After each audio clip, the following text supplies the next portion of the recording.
केंद्र की सरकार देश में लगातार निजीकरण को बढ़ावा दे रही है। उसी कड़ी में केंद्र सरकार द्वारा सरकारी बैंकों का भी निजीकरण किया जा रहा है, लेकिन सरकारी बैंकों के अधिकारी कर्मचारियों द्वारा सरकार की इस पहल का सड़कों पर निकलकर विरोध किया जा रहा है। 15 मार्च को सीधी शहर में शासकीय बैंक के कर्मचारियों ने सीधी शहर की सड़कों पर निकलकर सरकार के निजीकरण की योजना का जमकर विरोध किया और सरकार के खिलाफ नारेबाजी की। निजीकरण एक धोखा है, धोखा है, धोखा है। निजीकरण एक धोखा है, धोखा है, धोखा है। निजीकरण एक धोखा है, धोखा है, धोखा है। जनता के पैसों के साथ खिलवाड़ नहीं, निजीकरण स्वीकार नहीं। जनता के पैसों के साथ खिलवाड़ नहीं, निजीकरण स्वीकार नहीं। जनता के पैसों के साथ खिलवाड़ नहीं, निजीकरण स्वीकार नहीं। वित्त मंत्रालय होश में आओ, होश में आओ, होश में आओ। वित्त मंत्रालय होश में आओ, होश में आओ, होश में आओ। वित्त मंत्रालय होश में आओ, होश में आओ। तेरी हिटलरशाही नहीं चलेगी, नहीं चलेगी। सरकार तेरी हिटलरशाही नहीं चलेगी, नहीं चलेगी। सरकार तेरी हिटलरशाही नहीं चलेगी, नहीं चलेगी। शहर की सड़कों में सरकार के खिलाफ अपना विरोध प्रदर्शन करने निकले बैंक के कर्मचारियों ने सिटी हलचल को अपनी प्रतिक्रिया देते हुए कहा कि यह सरकार निजीकरण करके लोगों के साथ न्याय नहीं कर रही है। आगे उन्होंने कहा कि बैंकों के निजीकरण के लिए 70 साल से भी ज्यादा का समय लग गया। पूर्व की सरकारों ने बैंकों का संरक्षण किया, लेकिन वर्तमान सरकार इनका निजीकरण करने पर तुली है, जो हमारे हितों पर कुठारघात है। इसके साथ ही प्रदर्शनकारी बैंक कर्मचारियों ने अच्छे दिनों पर भी अपने तंज कसे। ये बताइए, आज आप लोग किन मांगों को लेकर सड़कों में उतरे हुए हैं, क्या समस्या है? सर्वप्रथम आपको धन्यवाद।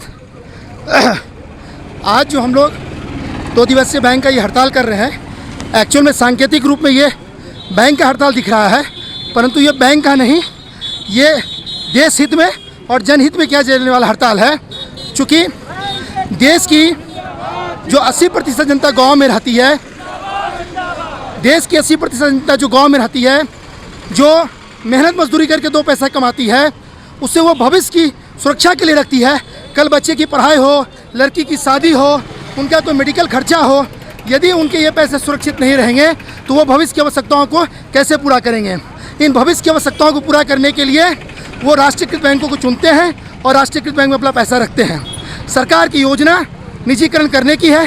कल को जब ये निजीकरण होंगे तो जैसा कि आपने देखा है, आज़ादी के 73 वर्ष बीत जाने के बाद भी आज भी जब 80% जनसंख्या हमारी गांव में रहती है, कितने प्राइवेट बैंक, निजी बैंक गांव तक खुले हुए हैं। आज भी निजी बैंक ये गांव तक पहुंच के सेवा नहीं दे पा रहे हैं। कारण एकमात्र है, उनका उद्देश्य केवल मुनाफा कमाना है, जबकि सरकारी बैंकों का कार्य, चूँकि हम चैरिटी नहीं है, मुनाफा जरूर हमारा भी उद्देश्य है, लेकिन मुनाफा के साथ साथ सोशल वेलफेयर करना भी है। इसीलिए बैंक गाँव तक पहुँचा हुआ है। राष्ट्रीयकृत बैंक भारत के हर कोने कोने तक पहुंचकर आम जन को सेवा देने का प्रयास करता है, और ये आम जन की जो बैंक है, उस बैंक को निजी हाथों में सौंपकर सरकार न केवल जनता के जो मेहनत की पैसा है उसको खतरे में पहुंचाने का यह प्रयास कर रही है, बल्कि कहीं ना कहीं ऐसा लगता है कि देश को पुनः गुलामी की तरफ ढकेल रही है। हम सरकार क्यों चुनते हैं? देश की जनता सरकार क्यों चुनती है? सरकार चुनने का एकमात्र ही कारण होता है कि सरकार देश पर जितने भी उपक्रम है, अधिक से अधिक उपक्रम पर अपनी मौजूदगी दिखाए, अपना नियंत्रण रखे, जिससे मास लेवल पर सोशल वेलफेयर का काम हो सके। लेकिन पता नहीं ईश्वर का कौन सा दिन देशवासियों को देखना पड़ रहा है, जिसमें अधिक से अधिक ये जो है निजी हाथों में चीज़ों को सौंपने जा रहे हैं। रेलवे का निजीकरण किया, अब बैंकों का निजीकरण करने की बात चल रही है। साहब, यदि सब निजीकरण ही समस्या का समाधान है तो फिर देश में सरकार की आवश्यकता क्या है? क्यों हम सरकार को चुनते हैं? लोगों को ये लगता है कि ये जॉब सिक्योरिटी के लिए बैंकर्स उठे हैं। साहब, जॉब सिक्योरिटी की भी बात है तो जॉब सिक्योरिटी किसे नहीं चाहिए? एक MLA MP शपथ ग्रहण करते ही उनको पेंशन अपना चाहिए, और हम 30 वर्ष तक सेवा दें, हमारे लिए पेंशन खत्म कर दी गई। नेशनल पेंशन स्कीम लाई गई, क्यों? कहती है सरकार हमारे पास पैसा नहीं है। अगर आपके पास पैसा नहीं है तो रैलियों में ये जो करोड़ों खर्च करते हैं, आप क्यों खर्च करते हैं? अगर आपका काम बोलेगा तो आपको रैलियों तक जाने की आवश्यकता नहीं है। किसी भी देश की सरकार यदि काम करेगी वो दिखती है, आपको बोलने की आवश्यकता नहीं होती है। हाँ, दिख तो रहे हैं। आज ये अच्छे दिन होते तो शायद इस बैनर तले हम लोग को सड़कों पर नहीं उतरना पड़ता। आज 2 दिवसीय ये जो हम कर रहे हैं, बैंकर्स ये कैसे हैं जो अपनी हड़ताल जब करते हैं तो अपनी जो है वो वेतन कटौती करवा के हड़ताल करते हैं, लेकिन आज हमने अपना अमूल्य वेतन, परिवार बाल बच्चों के जीवन का जो पैसा है उसको हमने जो कटौती करा के अगर सड़क पर उतरा है तो इसके पीछे केवल एक ही है कि देश हित में हमारा भी कुछ कर्तव्य बनता है। देशवासियों को जगाने के लिए ये सांकेतिक मत हड़ताल है। ये हड़ताल बैंकर्स का नहीं, ये देश के एक एक जन का हड़ताल है। सरकार का कदम उचित नहीं है, आप ये कहना सरकार का कदम निजीकरण को लेकर बिल्कुल ही उचित नहीं है। अगर इतना उचित होता तो 73 वर्ष नहीं लगते निजीकरण करने में। माननीय भूतपूर्व प्रधानमंत्री श्रीमती इंदिरा गांधी ने जब 1969 में बैंकों का राष्ट्रीयकरण किया था तो उसके पीछे कुछ उद्देश्य थे। बैंक से पहले भी बैंक समाज में थे, लेकिन वो बैंकिंग नहीं महाजनी करते थे, और निजीकरण होने के बाद पुनः समाज में बैंकिंग नहीं महाजनी व्यवस्था उत्पन्न हो जाएगी, और इस महाजनी व्यवस्था का हम पुरजोर विरोध करते हैं। और हम समझते हैं कि देश की पूरी जनता एक स्वर में इस महाजनी प्रथा का विरोध करेगी, इसीलिए हम सरकार के विरुद्ध ये कदम। 15 मार्च को सीधी शहर के गांधी चौराहे में मुसलमान भाइयों ने इस्लाम धर्म की पवित्र किताब कुरान की 26 आयतों को हटाने की मांग को लेकर वसीम रिजवी नाम के शख्स द्वारा की गई हिमाकत से खफा होकर उसकी जमकर मजम्मत की। गांधी चौक में मुसलमान भाइयों ने वसीम रिजवी के पुतले को लेकर उसके खिलाफ जमकर नारेबाजी की और उसको दलाल का तमगा दिया। वसीम रिजवी मुर्दाबाद, मुर्दाबाद, मुर्दाबाद। वसीम रिजवी दल्ला मुर्दाबाद, मुर्दाबाद। वसीम रिजवी दल्ला है, दल्ला है, दल्ला है। वसीम रिजवी मुर्दाबाद, मुर्दाबाद, मुर्दाबाद। वसीम रिजवी मुर्दाबाद, मुर्दाबाद, मुर्दाबाद। मुसलमान भाइयों ने नारेबाजी के बाद मीडिया को अपनी प्रतिक्रिया दी और कहा कि वसीम रिजवी की यह हिमाकत बर्दाश्त के काबिल नहीं है, उसने बेवकूफ़ी का काम किया है। जनाब, आज ये आप लोग वसीम रिजवी का पुतला क्यों जलाने के लिए इकट्ठा हुए? वो तो आपको भी मालूम है, सभी को मालूम है कि उसने एक ऐसी नापाक हरकत की है जो एक पवित्र किताब है पूरी दुनिया के लिए, जिसे कुरान कहते हैं। ये दुनिया की वाहिद किताब है जो आसमानी किताब है इस वक्त सही सलामती के साथ। और भी किताबें हैं लेकिन उनमें तहरीफ हो चुकी हैं, लेकिन ये वाहिद किताब है जो ऑथेंटिक है और हर चीज़ का डिटेल्ड एक्सप्लेनेशन इस किताब में मौजूद है। और उसने कहा कि इस किताब की 26 आयतों को हटा दिया जाए, यानी आप अपनी ज़िंदगी से अपने बच्चों को सुधार नहीं पा रहे हैं, उनकी जो है वो जो ज़िंदगी है उसको नहीं बदल पा रहे हैं, और आप कुरान की आयत को बदलने चलें। तो आपको कुरान को पढ़ने की ज़रूरत है, उसके स्टडी की ज़रूरत है। और कुरान तो दरस इबरत है, पूरी दुनिया के लिए रहमत है, हिदायत है। कुरान खुद कहता है हुदल लिन्नास, कुरान जो है वो लोगों के लिए हिदायत है। तो आपको कुरान को पढ़ना चाहिए और आप इस तरीके की हरकत करें। खैर, अभी हमारी ये मांग है हुकूमत से सबसे पहले कि वसीम जैसे बेवकूफ़ और नाहंजार इंसान को गिरफ्तार किया जाए, और उसकी गिरफ्तारी की हम मांग करते हैं ताकि ये सबक हो हिंदुस्तान के लोगों के लिए भी, यानी जो इस किस्म की भावना रखते हैं, और पूरी दुनिया के लिए ये पैगाम जाए कि कुरान एक ऐसी किताब है कि अगर उस पर कोई उंगली उठाएगा तो ये बात हमेशा याद रखनी चाहिए कि हुकूमत भी उसके खिलाफ एक्शन लेगी, मुसलमान भी उसके खिलाफ एक्शन लेंगे, बल्कि पूरे जितने धार्मिक लोग होंगे, मैं समझता हूँ कि जिनका ताल्लुक धर्म से होगा, चाहे वो हिंदू हैं, मुसलमान हैं, ईसाई हैं या क्रिश्चियन हैं, वो इस चीज़ का सपोर्ट करेंगे कि किसी भी किताब के हर्फ को बदलने के लिए अगर कोई आवाज़ उठाता है तो उसको कड़ी से कड़ी सज़ा मिलनी चाहिए, उसकी मुखालफत होनी चाहिए। और बाकायदा मैं तो समझता हूँ कि हिंदुस्तान में एक एक्ट बनना चाहिए कि अगर कोई इस मुकाबले में ऐसी बात करता है तो उसके लिए क्या कार्रवाई होनी चाहिए। आज वसीम रिजवी का पुतला इस बात पे जलाया गया कि 1500 वर्ष से ऊपर हो गए इस्लाम के धर्म को चलते हुए, और वसीम रिजवी जैसे नासमझ और मूर्ख दिमाग के लोग कुरान में आयतों का सुधार के लिए कह रहे हैं, जबकि ये बात पूरा दुनिया और पूरा विश्व देख रही है और जान रही है कि उसमें अगर कोई सुधार की बात होती तो आज 1500 वर्षों में कोई ना कोई व्यक्ति ज़रूर कहता, लेकिन आज तक उसमें कहीं एक बिंदी की सुधार की बात नहीं आई।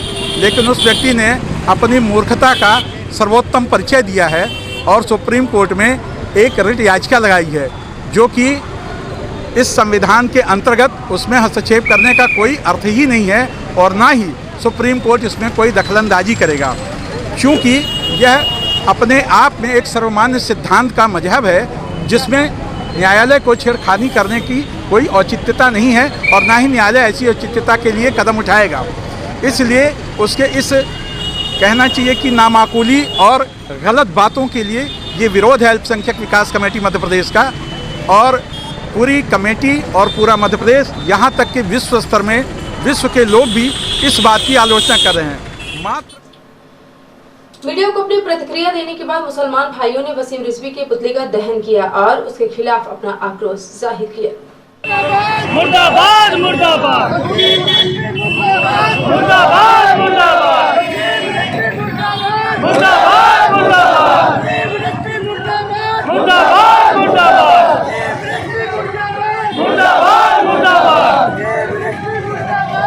मुर्दाबाद, मुर्दाबाद, मुर्दाबाद।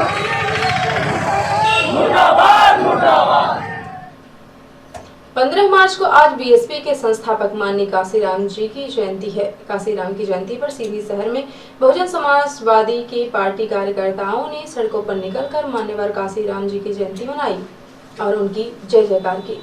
बहुजन समाजवादी के पार्टी पदाधिकारियों कार्यकर्ताओं ने कलेक्ट्रेट स्थित अंबेडकर चौक में पहुंचकर बाबा साहब की प्रतिमा पर माला चढ़ाई और अपनी खुशी का इजहार किया। इस दौरान बहुजन समाज पार्टी के पदाधिकारियों ने सिटी हलचल को अपनी प्रतिक्रिया देते हुए कहा कि आज माननीय काशीराम जी का हम लोग जन्म दिवस मना रहे हैं। आगे उन्होंने कहा कि हमारी पार्टी अब आने वाले नगरीय निकाय के चुनावों में जनता के बीच जाएगी और जनता के हितों की लड़ाई लड़ेगी। 15 मार्च को आंगनवाड़ी कार्यकर्ता सहायिका एकता यूनियन सीधी ने अपने बकाया मानदेय और नियमितीकरण की मांग को लेकर सीधी शहर की सड़कों पर निकलकर प्रदर्शन किया।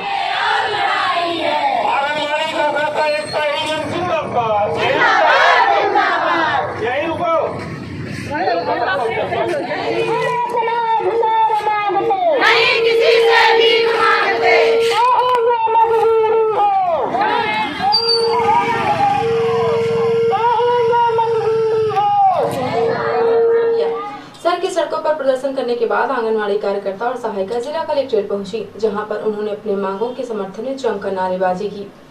अपने मांगों के समर्थन में नारेबाजी करने के बाद आंगनवाड़ी कार्यकर्ता सहायिका एकता यूनियन ने अपनी मांगों का ज्ञापन जिले के डिप्टी कलेक्टर श्रेयस गोखले को सौंपा और उनसे अपनी मांगों को सरकार को भेजकर पूरा किए जाने की मांग की। आंगनवाड़ी कार्यकर्ता सहायिका एकता यूनियन ने कहा है कि यदि सरकार हमारी मांगों को जल्द पूरा नहीं करेगी तो हम और बड़ा आंदोलन प्रदर्शन करेंगे, जिसकी जिम्मेदारी सरकार की होगी। 15 मार्च को समय सीमा पत्रों की समीक्षा बैठक में कलेक्टर रविंद्र कुमार चौधरी द्वारा समस्त उपखंड अधिकारियों को निर्देशित किया गया है कि खाद्यान्न वितरण में अनियमितता की शिकायतों को गंभीरता से लेते हुए संबंधित शासकीय उचित मूल्य दुकानों की जांच करें। जांच में अनियमितता पाए जाने पर संबंधित विक्रेताओं के विरुद्ध वैधानिक कार्यवाही की जाए।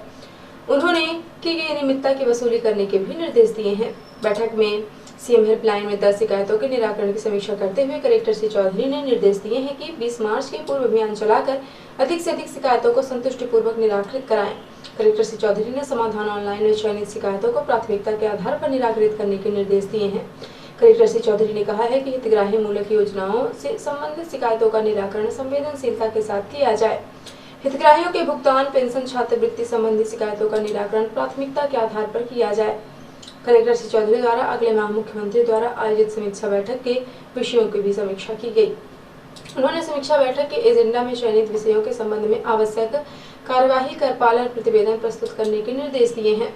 कलेक्टर श्री चौधरी द्वारा सभी विभाग प्रमुखों को निर्देशित किया गया है कि पिछले 1 साल में विभाग द्वारा जिले में किए गए विशेष कार्यों, उपलब्धियों और नई योजनाओं से लाभान्वित हितग्राहियों के संबंध में जानकारी आगामी 3 दिवस में जनसंपर्क कार्यालय को प्रस्तुत करें।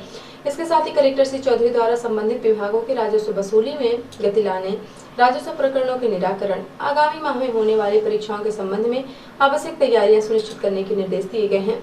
कलेक्टर ने वनाधिकार पट्टों की शेष बचे अमान्य दावों के निराकरण के निर्देश दिए गए हैं। बैठक में अपर कलेक्टर हर्षल मछोरी, मुख्य कार्यपालन अधिकारी जिला पंचायत तारके शुक्ल सहित समस्त उपखंड अधिकारी एवं विभागों के जिला स्तरीय अधिकारी उपस्थित रहे। और अब ऐसे प्रादेशिक हलचल। रतलाम में प्रेमिका से मिलने आए प्रेमी को ग्रामीणों ने नंगा कर डंडे और बेल्ट से बेरहमी से मारा और पूरे गांव में घुमाया। पुलिस जांच में जुटी। मोबाइल पर फिल्में देखकर जबलपुर में 15 साल के किशोर ने 10 साल के बच्चे की हत्या कर नर्मदा में फेंका। पुलिस को गुमराह कर अपना हाथ मुंह बांध नदी के किनारे पड़ा रहा। रीवा में नहर में डूबी 2 बहनें नहाते समय पैर फिसलने से 14 साल के बच्चे पानी में गिरी। बचाने के लिए दूसरी बहन ने भी लगाई छलांग, दोनों की हुई मौत। और बजट सत्र पर कोरोना का संकट, 4 विधायक संक्रमित। विधानसभा अध्यक्ष ने कल बुलाई कार्य मंत्रणा समिति की बैठक। और अब पेश राष्ट्रीय हलचल। लोकसभा में सरकार का जवाब। वित्त मंत्री ने कहा, पेट्रोल और डीजल को जीएसटी के दायरे में लाने का विचार नहीं, सही समय पर सोचेंगे। महंगाई दर 27 महीने में सबसे ज्यादा। फरवरी में इन्फ्लेशन रेट 4.17% हुआ। खाने पीने की चीजें और ईंधन के दाम बढ़ने का असर।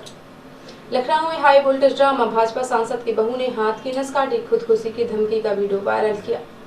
और उत्तराखंड के नए सीएम बोले, समाज के लिए काम करते हैं, इसीलिए एक दिन नरेंद्र मोदी भी राम की तरह माने जाएंगे। तो ये थी आज की प्रमुख हलचल। यदि आप न्यूज फेसबुक पर देखते हैं तो पेज को लाइक और फॉलो करें। यूट्यूब पर देखते हैं तो चैनल को लाइक, शेयर और सब्सक्राइब करना बिल्कुल ना भूलें। आप किसी भी न्यूज को तत्काल पढ़ने के लिए लॉगिन करें www.ntvindianews.com। सीधी एवं बिंदी के प्रत्येक न्यूज का अपडेट अपने फोन पे पाना चाहते हैं तो आप प्ले स्टोर से हमारा app NT media news download करें और जुड़े रहिए अपने आसपास की समस्त गतिविधियों से NT मीडिया न्यूज के साथ। नमस्कार।